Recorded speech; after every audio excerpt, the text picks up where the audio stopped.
everyone. Welcome to the grand finale of our drug safety webinar 2.0, expounding on the safe and effective use of contraceptives. The first and the second day has gone already, and today being the last day, we have our phenomenal speaker, pharmacist Chidi Ebere Okeke, to do justice to the dangers of the misuse and abuse of contraceptives. Now, sit back and have a good time. But before we move on, our host for the webinar, pharmacist Peno Kobari, do you have anything to say? All right, thank you very much, Farm Omawumi Beatrice. Thank you for the introduction. I have nothing much to say, but just to make known to you very much our clinician in the house. That is pharmacist Chideberry.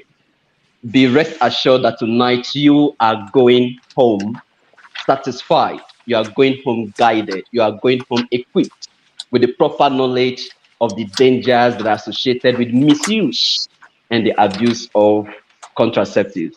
Thank you so much. Welcome, Pharmacist Chide. The floor is yours, sir. Thank you very much, everyone. Thank you, our distinguished guests that are well seated today. I can't see everybody, but I know that a large number of us has taken deep interest. This is invariably the floor of this seminar, and I want to give special thanks to our hosts and our amiable hosts, Pharmacist Panel. It's such a wonderful work you're doing in this dispensation, respect to drug safety. And I consider it a privilege to be part of this great work. Today, we'll be looking at just the way it has been introduced, the dangers of misuse. We've learned in days past about this contraception, different contraception mechanisms and contraceptives, starting from the first speaker being our host.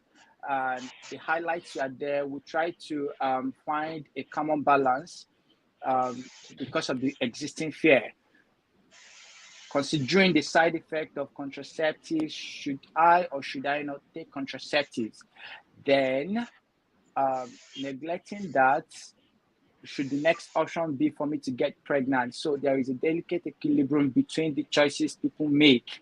And he expounded so much on that.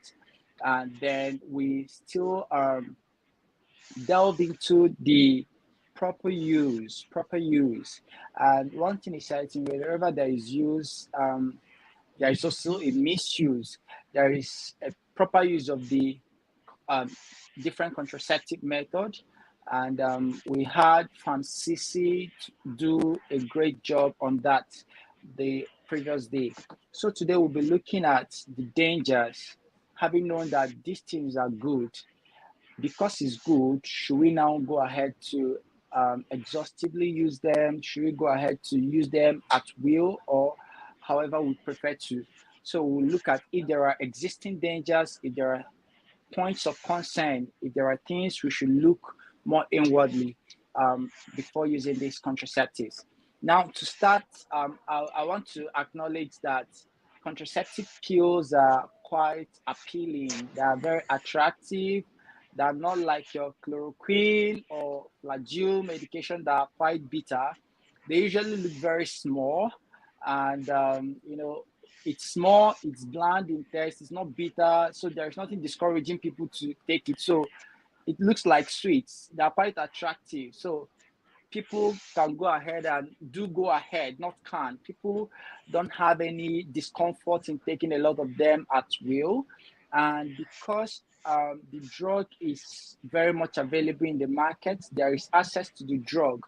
So these two things alone, amongst other things, can be a subject of discourse when it comes to abuse, because it can predispose this drug to abuse, because we've already said that they're very much available. I'm sure even if you have not used the drug, even if you've not used the contraceptive pill, you must have seen people, must have had colleagues that use these drugs at random without, they just left the house, got the drugs and took them. So they are very much available. So in places of access, unrestricted access, abuse is inevitable. So when we talk about misuse, what are we talking about? And I'll bring it to understanding, because misuse is nothing else rather than using something rather than the traditionally prescribed way to use it. If the doctor has said use XYZ, take one in the morning and take one in the afternoon, and after 7 days, stop.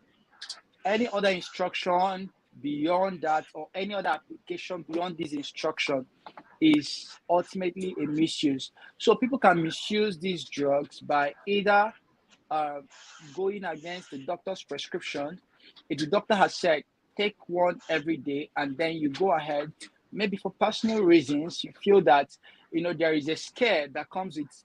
I'm sure we are familiar with the word pregnancy scare. There is a scare that comes with pregnancy, and then because you don't want to get pregnant and every other reason you might have, the doctor say take one, and you say it's better I take three, so that nothing will make this baby or fetus to, or whatever it is, because at that point it might not be, it's not a baby. Some contraceptive does not work to the point at the point where a fetus is formed. Maybe prevention of that formation actually.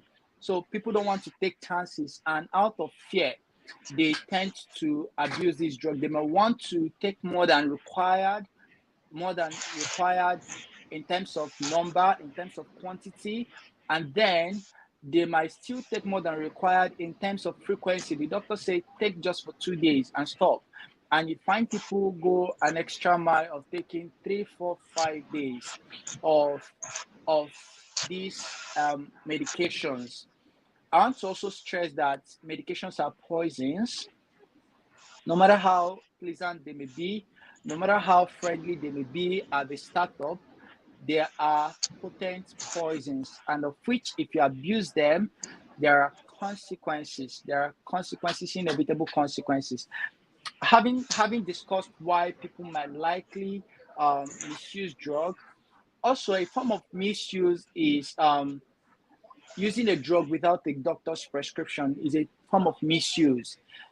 Perhaps you heard from your friend that XYZ drug does ABC thing, and you feel at the comfort of your home, and you've looked at your body, you've looked at yourself, and you think that you should use the same drug because it worked for your friend without consulting a healthcare practitioner. This is also a part of misuse, a part of abuse. And then more to it is people that people that are personal doctors, because some can get the instruction from their friend, whereas others can be the prescribers themselves. So these are the things you are going to look at and see in doing all these religious things. Are they judicious? Yes. The scripture will say everything is permissible, but is it expedient? Is it important? Is it within legal frame? Is it within safety margin? Now let's look at these things. We've discussed different types of contraception, and I think our focus should be on the common contraceptive pills. We won't talk about the non-hormonal contraception methods. We'll basically look at the ones that have to do with the hormones. We won't talk about the barriers, the use of condoms. We might just brush them a little if there are matters of concern there. But our major focus this night is on hormonal contraceptive pills. And also, I also want to emphasize that while we look at the mainstay treatment or mainstay medication or mainstay therapy when it comes to contraception, I have been in community space for some time, and I can tell us that the public out there, the public that you interface with every day, they have this ingenuine way of discovering their own therapy. You'll be shocked. I was in practice one day. I was in my pharmacy one of the days, and a patient walked in, a client walked in, and she complained of some certain symptoms, and I was okay. I tried to take history of what she has been taking and possible cause of what she's complaining to me. And to my greatest surprise, Apparently, this said client, this said patient, one of the things she mentioned that shook me to my marrow, she was recounting. I was taking history on medication, what medication or what have been using over time, what have you used over time, and now it's not. She didn't come for maybe a fertility concern or something. No, she came for entirely different things. She was having symptoms that suggest migraine, dizziness, some sort of thing. So, in taking the history, she mentioned to me that apparently she used some contraceptives in quotes, and I queried further to know what she used, and she shook me to my marrow by mentioning something that I've not heard in practice, even though I may have a fair knowledge of it, but not the application. Apparently, the said client will always swallow castor bean. I don't know, castor bean seed wholly. She swallows the seed wholly anytime she is Oh, exposed. Anytime she's exposed to her partner, anytime she has an unprotected sex and feel threatened that she could get pregnant, she swallows. Now, I'm putting up a disclaimer here because I might mention some things, but please, to the general public, this is not a license for you to um, go and make attempts, go and make trials. No, the information here is to warn you ahead of time, so you don't expose yourself to dangers. Okay, so she mentioned that she swallows a whole castor bean, and I have to make deeper inquiries and to find out that 80% of the symptoms she was having was because of what she used. And was it working for her? We all know the clinicians here, the health practitioners, we have a primary knowledge that castor oil can be used as an abortifacient. It's used clinically to induce labor, delayed labor. But the usage of swallowing castor pill every now and then, it's not a pill. I'm talking about the raw castor seed every now and then. oh, There is no, like, the danger surrounding that. And let me just chip in that for such a scenario, castor seed that is not processed, when you swallow it, it has an alkaloid ricin that is very, very, very, very deadly. That if you take up to 2, 3, or 4 of castor seed that has that ricin, there is great potential for an adult to slump and die. These are part of the wow. dangers we are talking about. I know we want to talk about the conventional things, but these are what we see every day, every day, every day. So Mm, having said that, I will most likely talk about the environmental factors first. The environmental factors, we can agree that the statistics when it comes to infertility in contemporary time is alarming. We have a lot of fertility issues, hormonal issues, both among men and female alike. And sometimes people are innocent of the claims that they might have used something intentional to induce it, maybe use of wrong drugs. Sometimes people are innocent of these things, but because the environment is compromised, the sanity of the environment is compromised, a lot of toxins are in the atmosphere, a lot of things that can predispose one to face these things are already out there. Now, we have agricultural products. There's what we call them xenostrogens. There's what we call xenostrogens, and xeno is external, estrogen, something that acts like estrogens, but it's coming from an external source.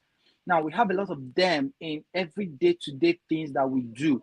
Every especially among the female population. Let me know. I'm not even going to keep a stereotype to this because as it's affecting the female, it's affecting the male. But I think there is a great percentage among the female population whereby you have these xenostrogens. the cosmetics, most of the cosmetics product that this specific gender use, most of them have some chemicals that are xenostrogens. That means you're not even taking a contraceptive pills, you're not even taking estrogen pills, you're not doing anything intentionally to distort your hormonal balance, but you find out that your day-to-day wear, maybe your lipstick, chemicals like the phthalates have been researched extensively on, and to be found that they have these xenostrogenic properties. And not just the phthalates, you have the biphenyls and a host of other. You can easily, most of us, we buy products and we don't check the content. This is a call for us to be more aware of what we are using, talk about products, talk about every day-to-day thing we use. It's important that we read these things. When you see products that have phthalates, and thankfully in recent times, because of increase in knowledge, most recent manufacturers or cosmeceutical industries, they don't put most of these things that will predispose one to hormonal imbalance. So we are not just talking about cosmetics, agricultural products. The animal husbandry is a big industry that the demand oftentimes exceeds the supply. So, for example, in a poultry farm where the demand exceeds supply, people whereas go as far as using some hormonal medication to cause weight gain among these livestock. So you find out that if a poultry farmer was supposed to rear a chicken for 6 months for it to come to expected size, because of the demand, he or she might want to use other protocols, other processes, including using hormonal pills, contraceptive pills. They inject it in these animals, and the animals grow large and fat. The animals grow large and fat, and in a month, 2 months time, they are ready to be bought by the consumers. And the dark side is at the end of the day, because most of these contraceptive pills that lipid soluble, so they stay longer in the body, both in the body of livestock. So you find out that in consuming these products, you find out that you are equally consuming these contraceptive pills. So having said this, there are a host other xenostrogens, there are a host other predisposing factors that we face every day. I just want to stay on these two because of our time. Now, having knowledge of this will give us insight that, first of all, the environment is winning us to 1 to 0 in this challenge. We are already predisposed. So for one to intentionally want to take drugs ignorantly without the supervision of an excellent health professional, I think you're doing yourself more harm than good, because the environment is doing harm to you already, and then you want to go ahead to do more harm to yourself. So this is important for us to pay attention to. Having said that, I'll quickly move to why are there feared consequences? Why is it that we should worry so much about these contraceptive methods, both the traditional, both the unclinical, both the clinical? Why is it a matter of discourse this evening? I will start by saying that, first of all, we establish that these are very good drugs. They are not evil. So whatever you hear today does not disqualify them, does not make them a better evil or something, or however you want to put it. But then, drugs like contraceptive pills, for example, the estrogens, we have, just the way we mentioned to us in days past, in previous days lecture, we have the progestins and estrogens. These drugs, they act on different receptors. The receptors, when you say receptor, when you take a drug, the drug goes into your body and finds a binding site. And once it gets to that binding site, it goes into your body and finds a binding site. Once it gets to that binding site, it elicits, it produces some effect.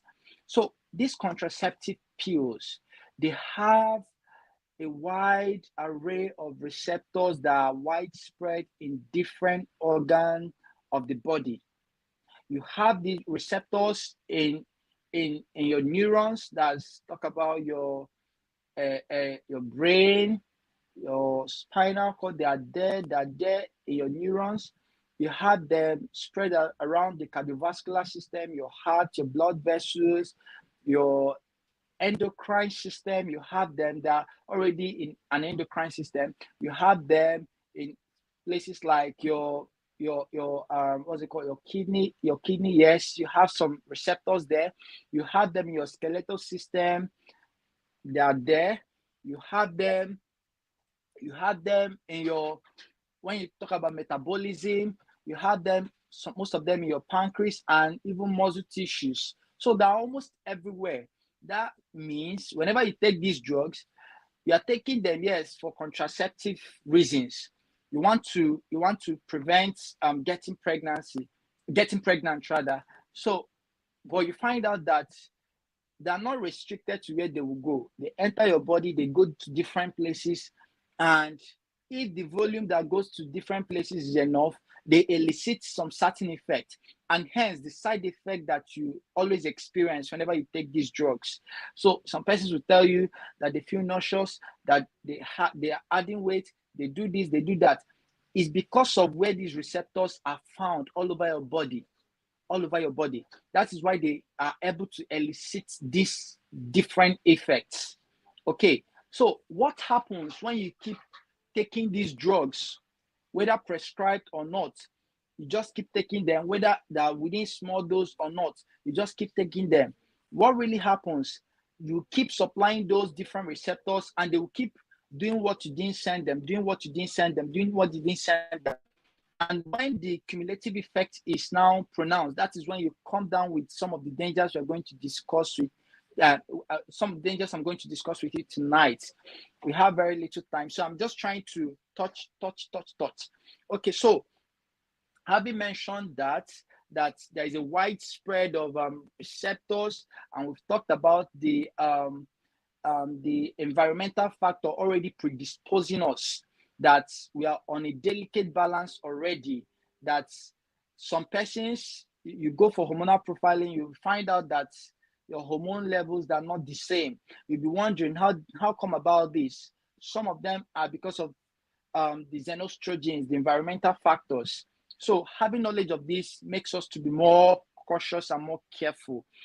Now, I will quickly delve into the dangers. In no particular order, in no particular manner, and then I will give time for us to ask questions.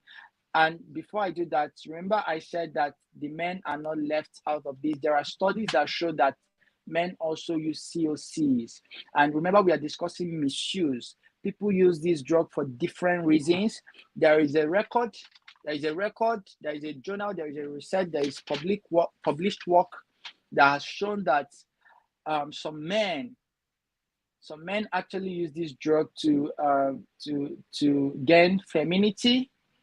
Yes, we are in a very funny world, and then so so people use most of these drugs to gain femininity. The breast to grow, and then just have some ugly shape.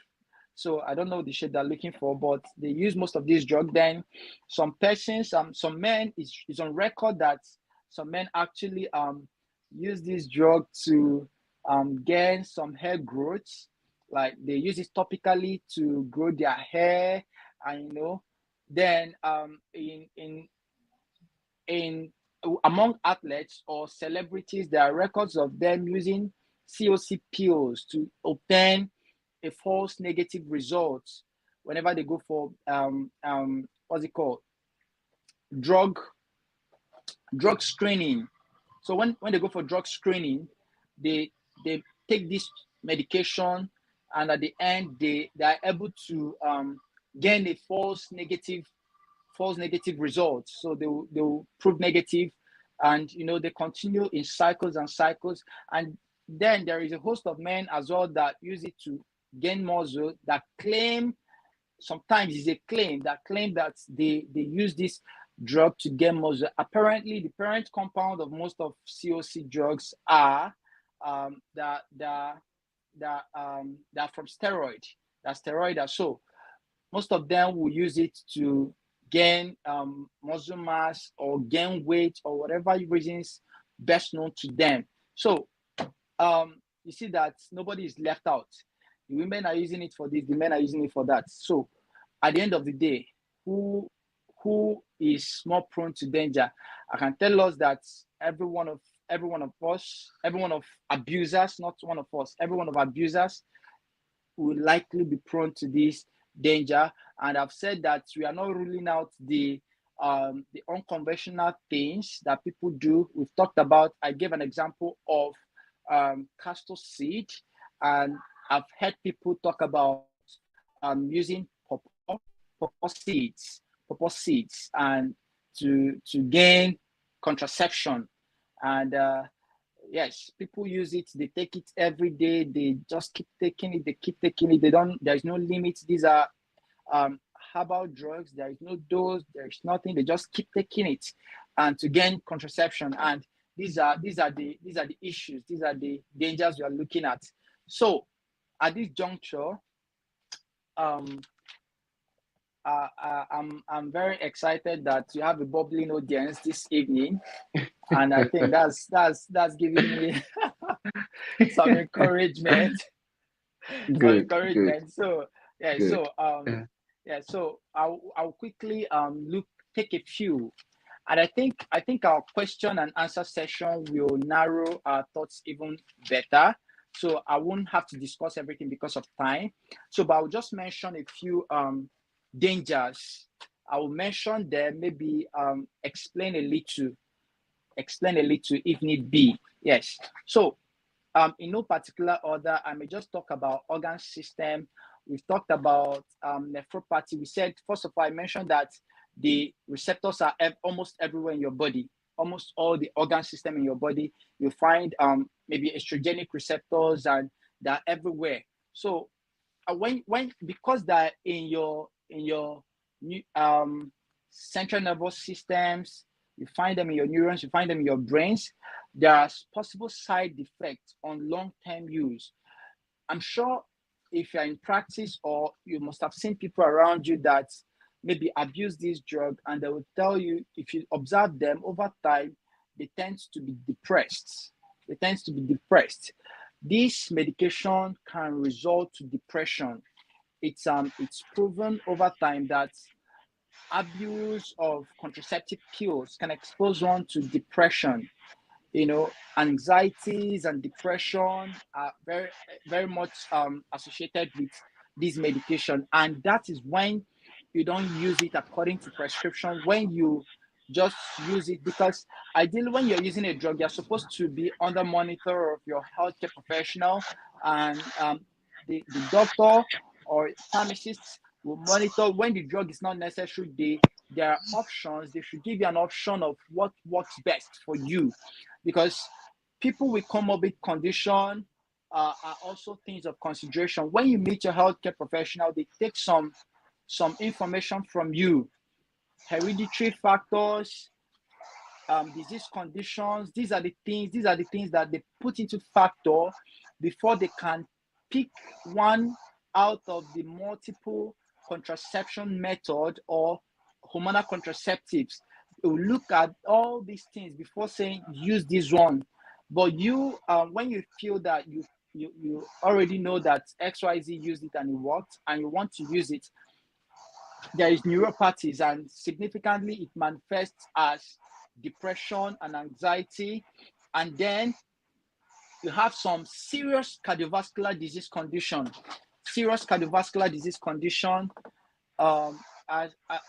Is a cascade of events that first, when you abuse these drugs, We have issues like there is a decrease in your high density lipoprotein, that's the good fats that's supposed to reduce the bad ones. There is an increase in your bad fats. Let me put it in a layman term, that the bad fat increases in your body, and when these things happen, they can clog the blood vessels, they can obstruct the blood vessels, and when that happens, you find issues like stroke. So it's a cascade of events. And also drugs like estrogen, when they are metabolized in your liver, the metabolites also cause what we call coagulation of, there is coagulation, that's the blood coagulates. It tends not to flow freely. So there is coagulation in your blood vessels. So, and over time, when that coagulation happens, it causes deep vein thrombosis. That's it's whenever there is a clot of blood in your vessel, it blocks the blood vessels. And when the blood vessel is blocked, you find out that blood cannot flow to those organs the blood vessel is supposed to bring blood to. And what happens? The said organs start dying off. If it happens in your brain, we find out that the person comes down with stroke. You first of all have the symptoms of stroke, and from there you are coming down with stroke. Then, if it's in your heart, you find out some persons will have what we call ischemic heart condition. And then, if it's neglected, it goes on to be myocardial infarct. That means your heart will stop working. Your heart will stop working. So, a lot of things happens with these things. And then on the bone, we've talked about, it's there. And sometimes when you abuse this thing, now I've also mentioned that there is delicate balance. There is delicate balance whenever it comes to this hormone. It's just like is it a seesaw? Yeah, a seesaw. So a seesaw swing. I'm sure most of us are familiar with that. Okay. So you find out that you need an opponent to be down so that the corresponding opponent will be up, like on a seesaw. This is the relationship with these hormones in your body. Most times when one is up, the other is high, and that might be your natural body process. But when you try to increase the one that is supposed to be low, you find out that the one that is expected to be high will go down to accommodate the balance. There must always be a balance whenever it comes to these hormones. So when we keep distorting and distorting the delicate balance of this hormone, the body is an intelligent and flexible system, that when you keep suggesting something to the body, if you keep on suggesting something to the body, maybe within your mid-cycle, your estrogen level was supposed to be low, but you're taking something not prescribed by your doctor. For whatever reason, you may want to take that thing. You keep injecting your body with estrogen, the body will keep reorienting itself. Okay, I think I need estrogen, and there's too much estrogen in this body, and we don't have enough receptor for this estrogen. The body will go on to initiate a response to create more receptors for this estrogen. And on the long run, you find out that the common cases of breast cancer we are having today, cervical cancer, is because of prolonged use and abuse of these things, where there is excessive expression of these receptors because of prolonged and unnecessary use, or use without a doctor's supervision, or a physician's supervision, or a pharmacist's supervision. So if we keep abusing these things, it leads to expression of receptors. When these things happen, maybe within your breast region, because you want your breast to be big, more than normal, and you just keep taking these things without consideration, without any consent, yes, the tissues around the breast region might grow larger, but you didn't ask yourself why, how, why, what made it to even happen. And you see people, they keep taking. At the long run, it will just predispose the person to, it's likely There is no hard rule to that. There's no straight line cut to that. But there is statistics showing that when these things are abused, the potential to have breast cancers. Remember, I've told us that the environmental factors are already predisposed us, and then for most persons that are intentionally abusing drugs, adding to what the environment is doing already. So you find out you're exposing yourself to more and more and more and more risk. We have issues like obesity. Um, Sorry, I have a power failure, but that's fine. So we have issues like obesity.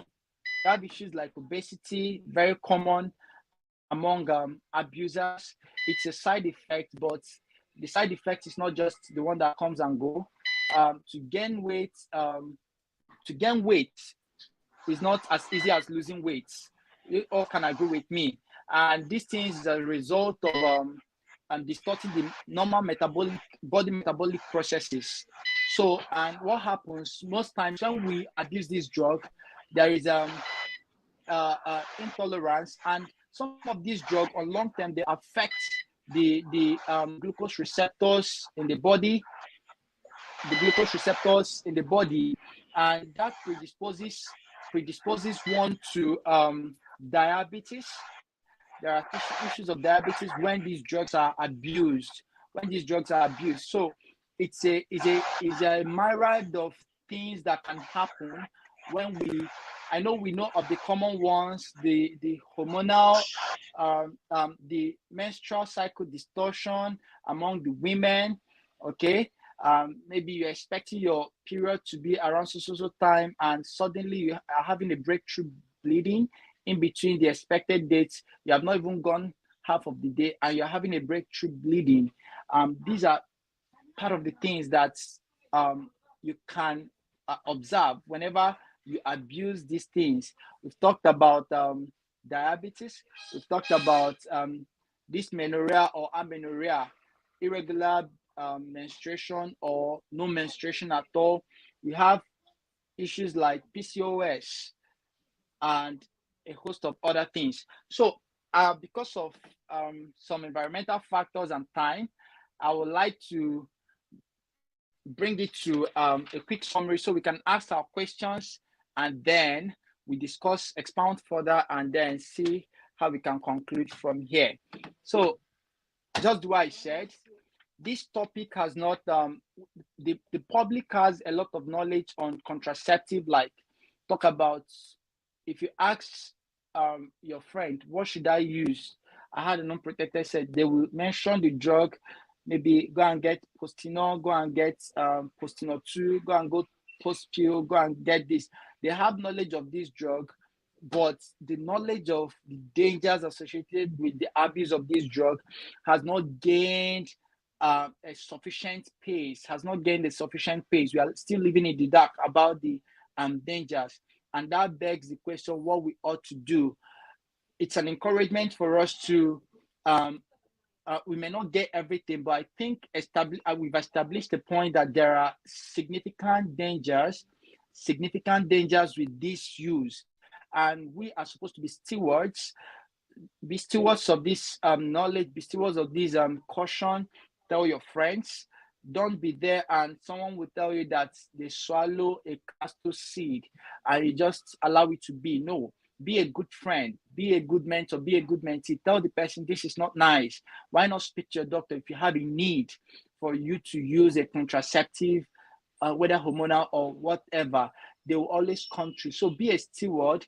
Talk about the dangers of these things so that the knowledge people have of the use will be commensurate to the dangers of this use. So, and I know that if we do these things, it will improve our safety of drug use, especially when it comes to contraception. Thank you very much. And I'll be welcoming our questions now. Thank you. Oh wow. Oh wow. A round of applause to our speaker tonight. Thank you so much, of pharmacist Chidi. You've really done justice to this. I mean, I feel so less of myself now to have heard some new things today. Ah, thank you, Okay, sir. all right. So we've heard about the castor seeds, we've heard about uh, what is that again? I need to check my jota. Xenostrogens, and that is wonderful. That is wonderful. Thank you so much. So you've done justice to the topic Thank you, already, sir. and I'm so happy for everybody, anybody at all that will come across this video. I know that they will grab things that will help them, and by the time they share, it will be something worthwhile, save lives. That's why we are here. Okay, Absolutely. yeah. So now, before I will give room to the moderator, sorry, I'm something authority moderator, please. We have some questions here. That's because I can see it from Uh, here. Yes. Wumi, I'm finding it difficult to hear the hosts. Can you?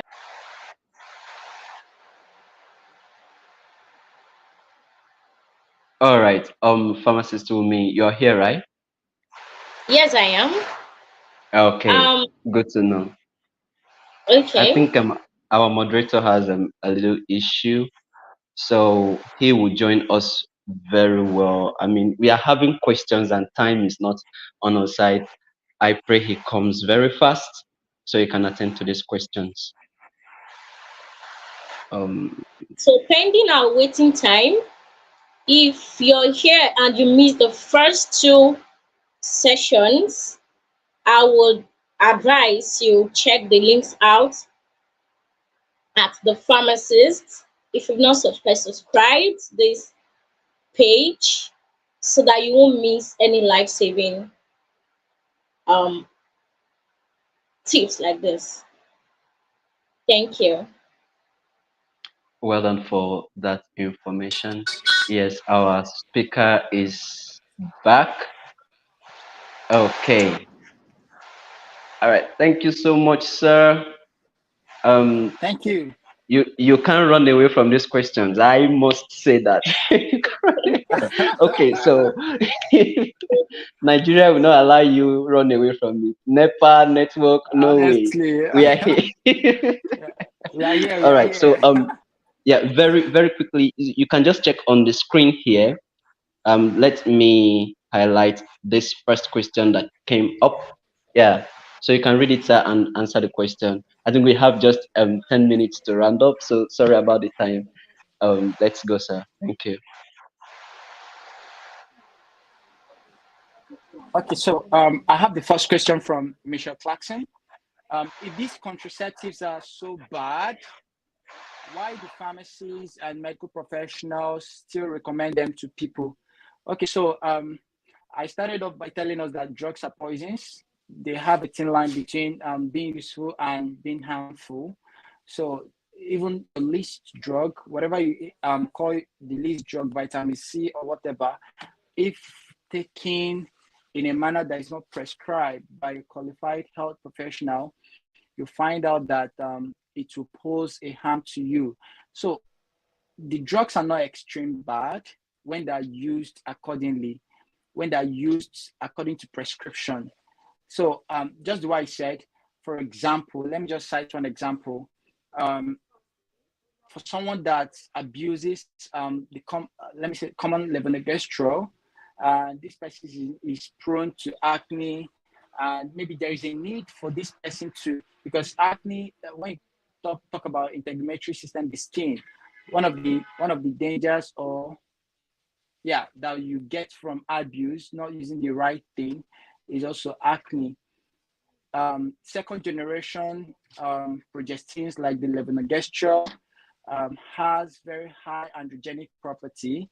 They have high androgen, that's they increase the androgens in the body. Androgen is another hormone, and this androgen is like the male hormone. So when this happens, especially in the female, it leads to acne. You find someone having acne breakout and the rest of them. So for such a person, now that's a danger. For such a person, if he or she has met a healthcare professional, the healthcare professional will say, okay, you are prone to acne, hormonal acne. Then he or she might want to step down to a different generation of levonorgestrel or contraceptive or COCs that will not predispose the person to acne. So, what makes it so bad? What makes it so bad is when people abuse it. That's what I can say about this question, because if you take That according to prescription, you'll be within safety usage and you have the maximum benefits. Thank you.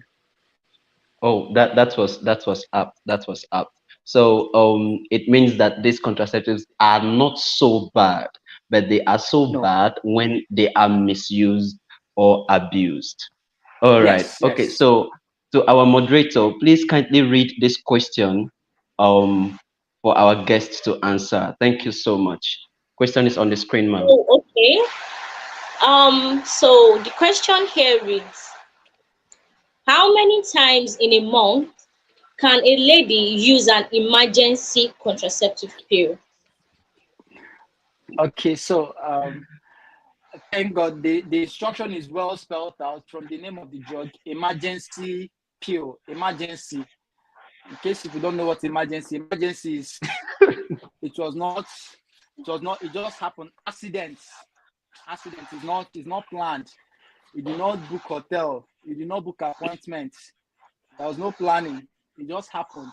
And now, even on the leaflet of these drugs, this question is what most of these drugs, the leaflet will highlight how many times is he allowed within a cycle, that's within a month.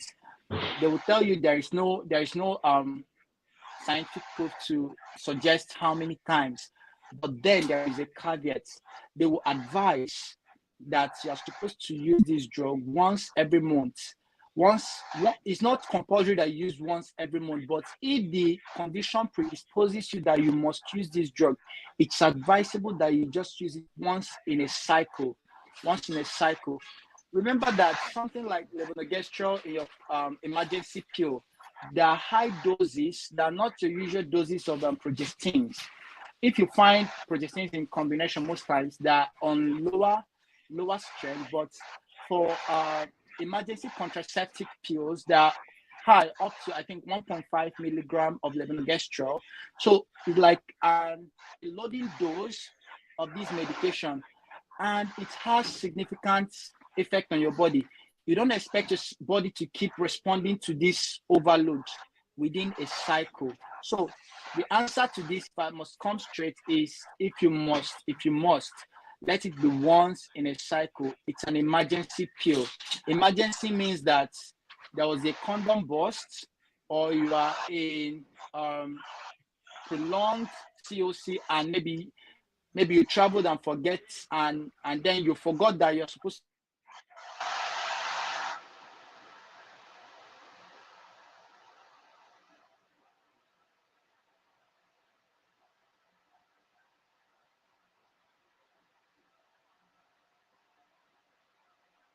Mm.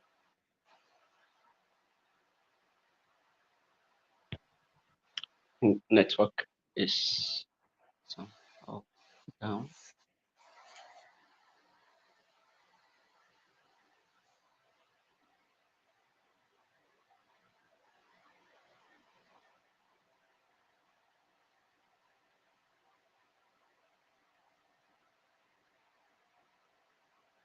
Oh, wow.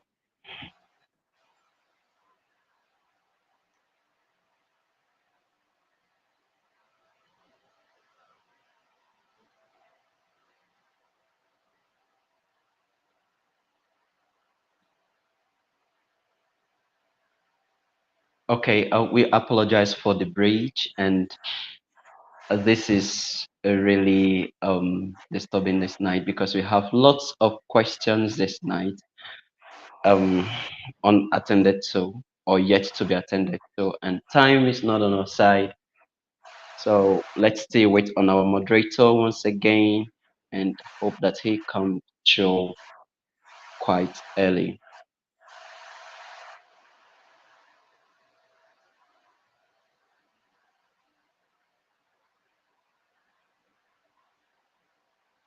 So waiting for our guest speaker, rather, pharmacist Umi. we just learned some new things today, and our guest speaker did justice to so many things, and we know about xenostrogens that are present in cosmetics, present in things around our environment. So, what would be as a pharmacist? Let me zoom you. I didn't mean to spotlight you. Okay, our speaker is here. You escaped that right here. You escaped it.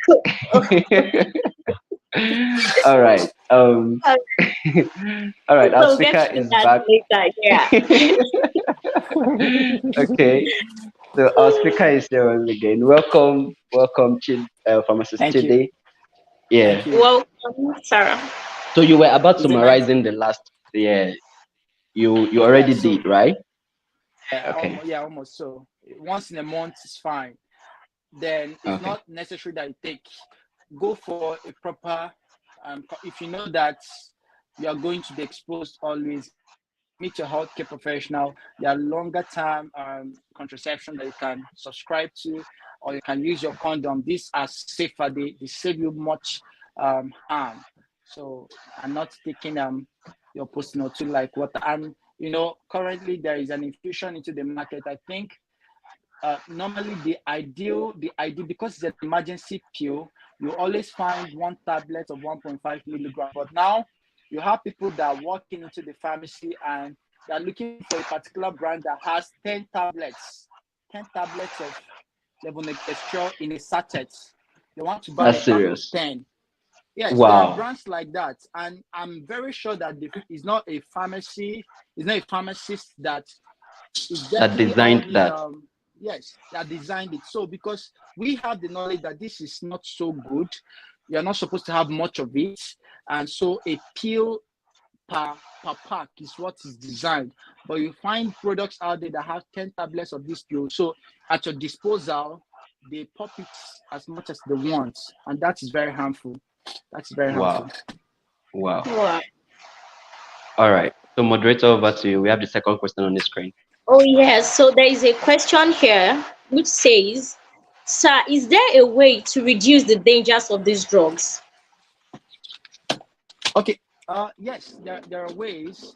There are ways, and I think we may not exhaustively discuss this way, but then meeting a professional, your physician, your pharmacist, a licensed pharmacist, will help you minimize the side effect of this medication.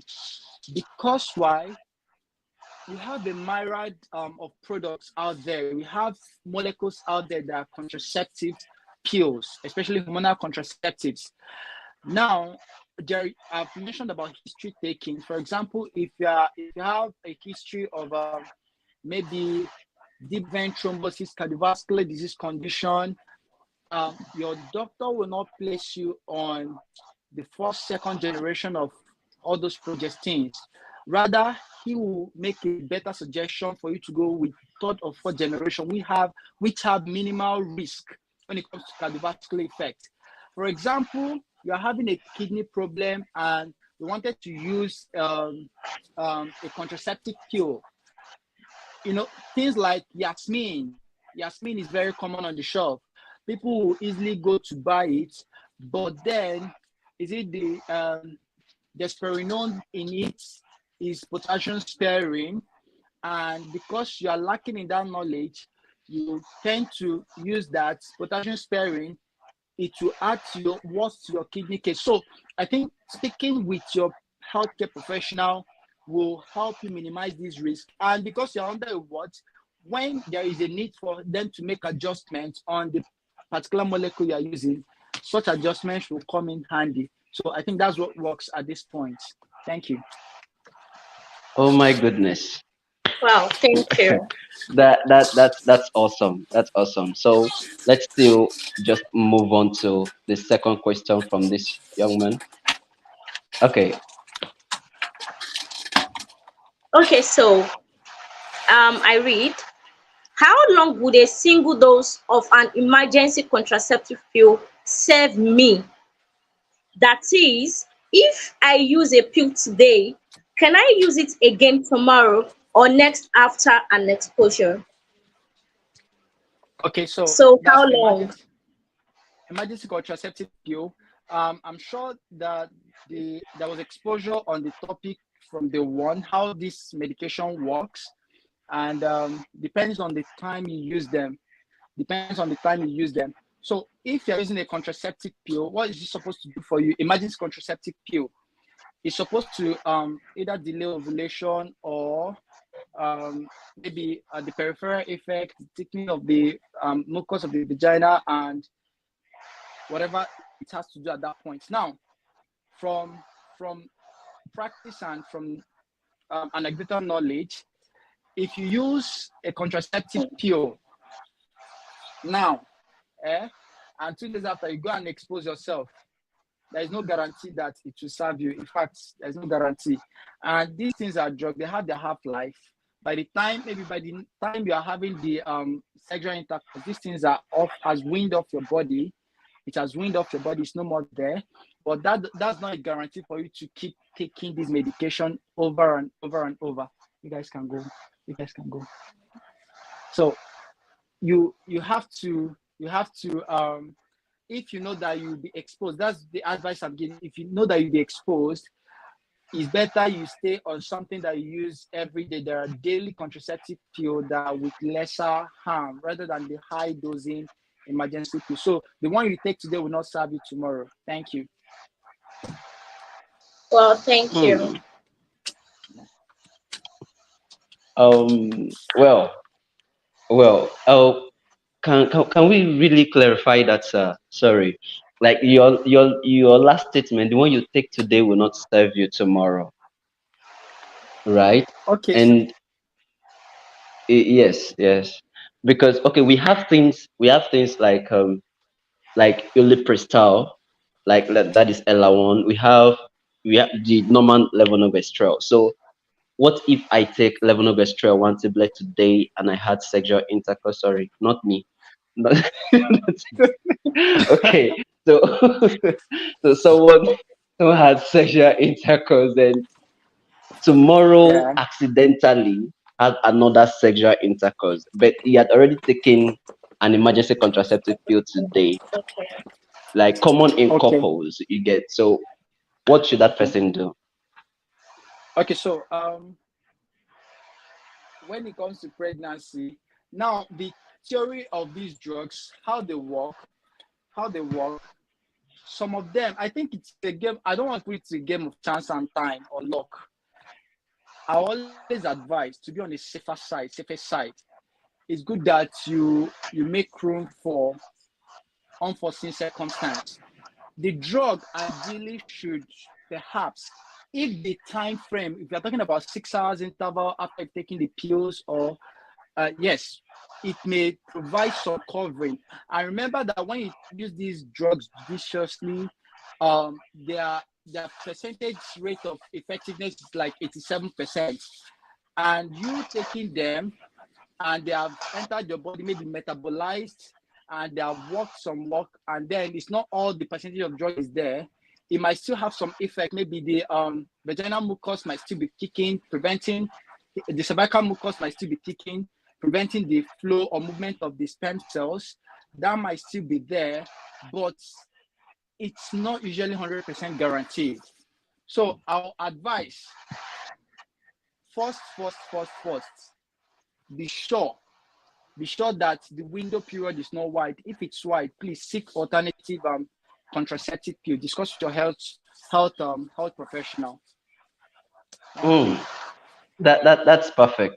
Pharmacist Umi, how was that? It was enlightening Wow, and eye wow. opener. Wow. Wow. So I got something like the window of the effectiveness. If you think that it's wide enough, like the time you took and the next time, even if it's still within the 72 hours, there need to be caution, right? That is up. Yes. Yes. That is up. Thank you so much. I Yes. think we have our last question here. All right, Okay. before we go, sorry for the time, sir. Okay. We've extended our time, but Okay, sorry. sir. Yeah, it's fine. Okay. So also if they help increase our breast, is it okay for ladies with small ones to make use of them? Okay. Wow, really? I Really? think I think your question is in line. Medically, yes, estrogens are used to increase the breast size. Medically, yes, it can be used, but you are not allowed to go and start purchasing estrogens.